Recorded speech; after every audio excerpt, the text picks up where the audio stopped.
Oiga, le agradezco que haya aceptado platicar con nosotros la maestra Mariana Gil. Ella es de la Oficina de Defensoría de los Derechos de la Infancia, AC. Maestra, le saludo, buenos días. Hola, hola, buenos días. Hoy un tema importante, estrujante, acerca de las redes de explotación sexual infantil que operan al interior de escuelas en varias entidades de nuestro país. Un problema muy fuerte. Platíquenos más al respecto, por favor. Sí, claro. Bueno, antes que nada, gracias por el espacio.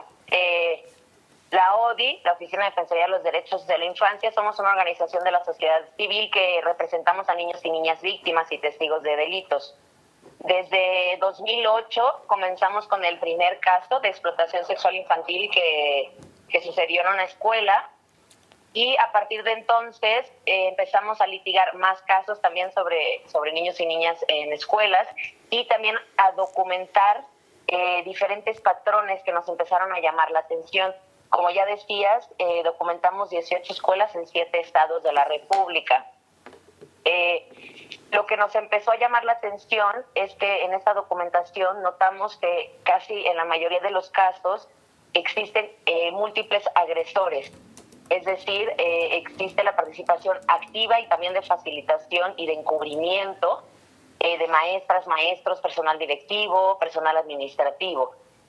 También comenzamos a ver mecánicas en estas agresiones. Por ejemplo, niños y niños que eran amarrados, había disfraces, videograbaciones, agresiones entre los niños, agresiones entre distintos adultos frente a los niños.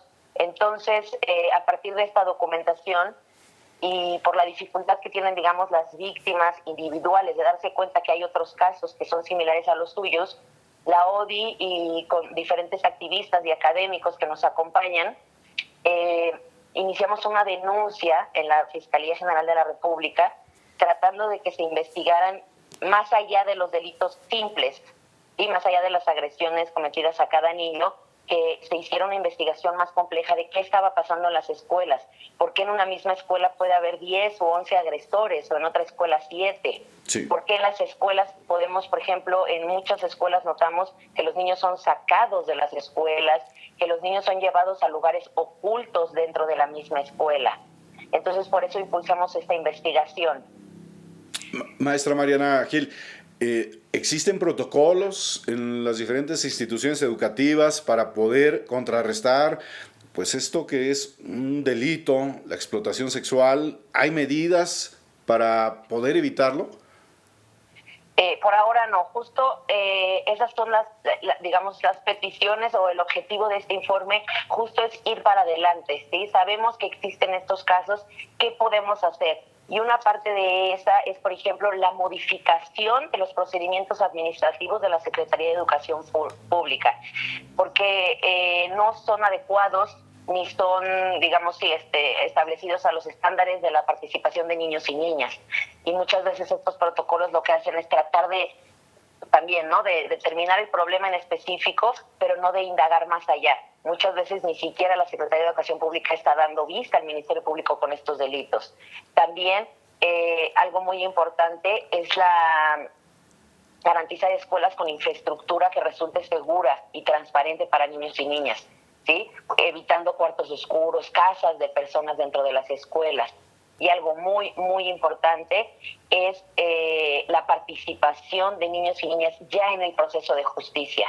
Porque escucharlos, nosotros desde 2008 hasta ahora ha cambiado, ha sido mejor digamos, los estándares que se aplican, pero los niños siguen siendo muy revictimizados, participan demasiadas ocasiones. Estamos hablando de niños entre 3 y 5 años de edad preescolar. Entonces necesita ser una participación especializada para justo poder escucharlos. ¿Se tienen algunas cifras, maestra Mariana Gil, en lo que se refiere a abusos sexuales en niños en las escuelas? ¿Se tienen algunos números al año, no sé, qué cantidad de tiempo? No, la verdad es que nosotros, por lo menos en esta investigación, tenemos aproximadamente 200 niños, pero hay que pensar que esto es una investigación que la mayoría de los casos se hizo con acceso a la información pública y en notas periodísticas.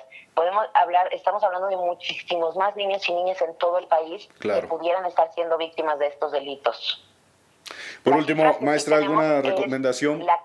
Perdóneme. Dígame, adelante. La cantidad de dinero, tenemos que al año, la pornografía infantil genera 24 mil millones de dólares. Esto, para compararlo, nuestro presupuesto de salud al año son 30 millones de dólares. Entonces es un negocio muy lucrativo. Caray. Oiga, por último, se viene el regreso a clases presenciales. ¿Alguna recomendación que quisiera hacerle tanto a las mamás como a los pequeños para no ser víctimas de este tipo de delitos? Sí, las recomendaciones que yo haría es siempre dar mensajes a los niños y niñas de protección y transmitir a sus hijos e hijas que si les pasó algo que no les gusta, les van a creer, que si les pasó algo que no les gusta, los van a proteger, y que si pasa algo entre un adulto y un niño o una niña, siempre es culpa del adulto, ¿sí? Entonces creo que es dar información, hablar con los niños y niñas, y también mejorar, como ya les decía, las infraestructuras de la escuela y dar una llamada al personal docente, porque yo sé que no todos los maestros y maestras están en esto, ¿no? Entonces, observar, hablar, siempre dar información a los niños y niñas. Pues yo le agradezco a la maestra Mariana Gil de la Oficina de Defensoría de los Derechos de la Infancia, ACE, por esta información. Gracias, maestra. Gracias a ustedes, hasta luego.